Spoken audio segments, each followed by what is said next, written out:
All right, it's time for Know Your Enemy. Let's talk Giants, Washington Commanders. We have number 13, former Commanders wide receiver. He used to do the Dougie in the end zone too.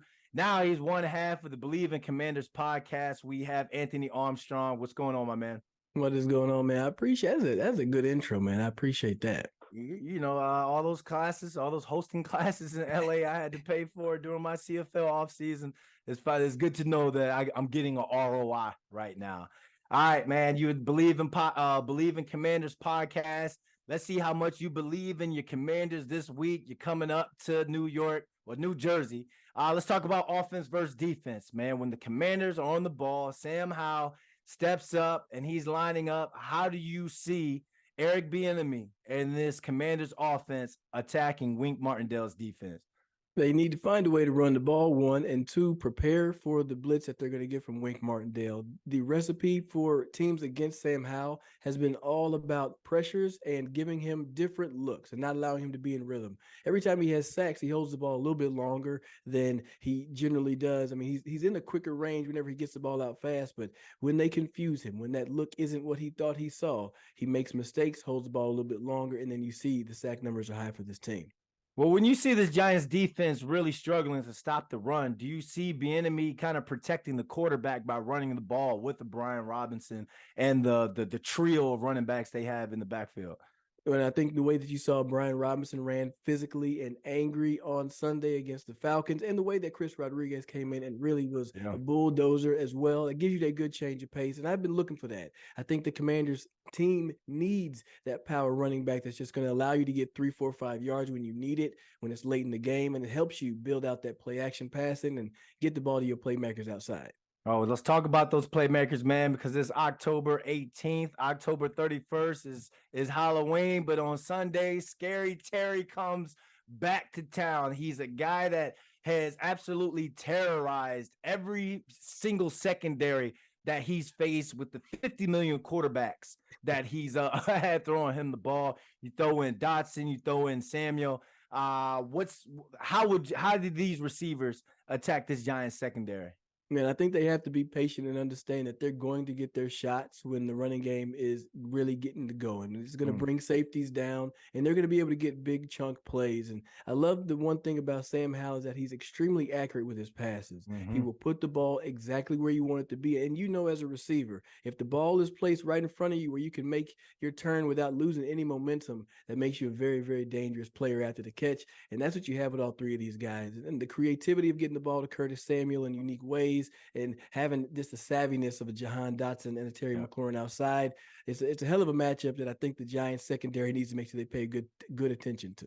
Yeah, I was talking to Giants corner Cordell Flott, and he was talking about the importance of being able to tackle these guys, getting them down when they catch the ball. He said it's something that they've been working on tackling in practice still, like trying, so that's something that I think everyone to keep an eye on right there. And when you're talking about Sam Howell getting the ball to his weapons, Sam Howell's tied for 8th in the NFL with pass plays 30 plus yards. Like it's still all this. Yes, he's sacked, but when they want to go down the field and they want to get a chunk play, I'm not talking chunky soup. They are going down the field and they're going to get that chunk play. Let's Riverside it. Go over to the other side. Let's talk about this. We got to start off with this defensive line up against this Giants offensive line, who it's been a jigsaw puzzle. Who's going to start? Who's where?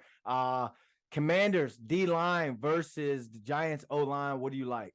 I mean, I think that I got to continue to put my chips behind the Commanders' defensive line. I mean, just across the board, it's got names that you would start a franchise with. And Mm-hmm. a couple of these guys are about to get paid a lot of money here soon. But I think that they are itching for that game to where everybody gets involved. And if you're going up against a remade offensive line with the backup quarterback, you got to think that you're going to have some success. But they cannot underestimate Tyrod Taylor.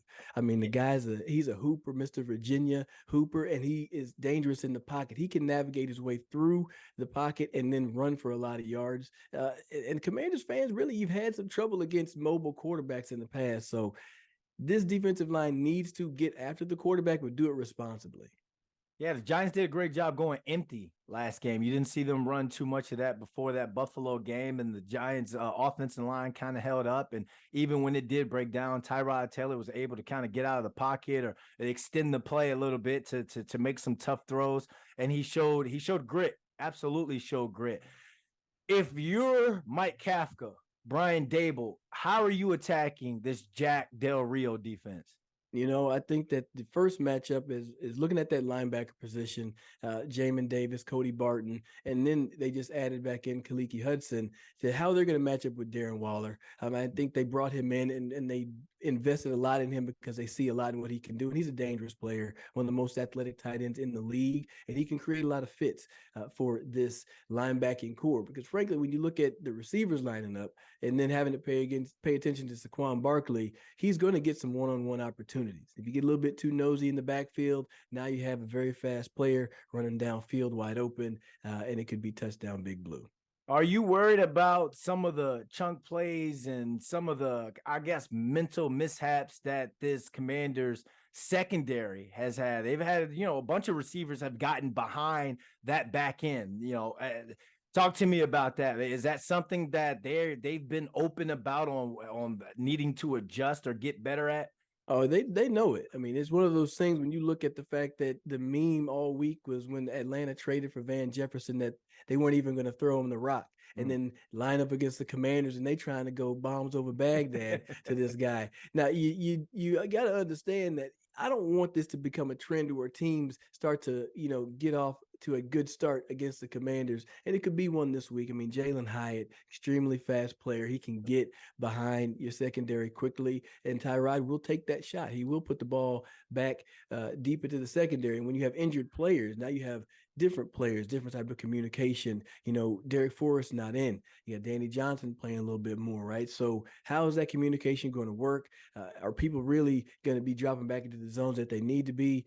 Because you have to respect Saquon Barkley. I get that. But also understand that counterpunch is a big post coming from Jalen Hyatt or Darius Slayton. Last but not least, we all know there's 3 phases to the game. Quickly, special teams. Jamison Crowder, we know him from around here. He's in training camp with this team. Huge punt return against the Falcons. Who wins this matchup, special teams wise?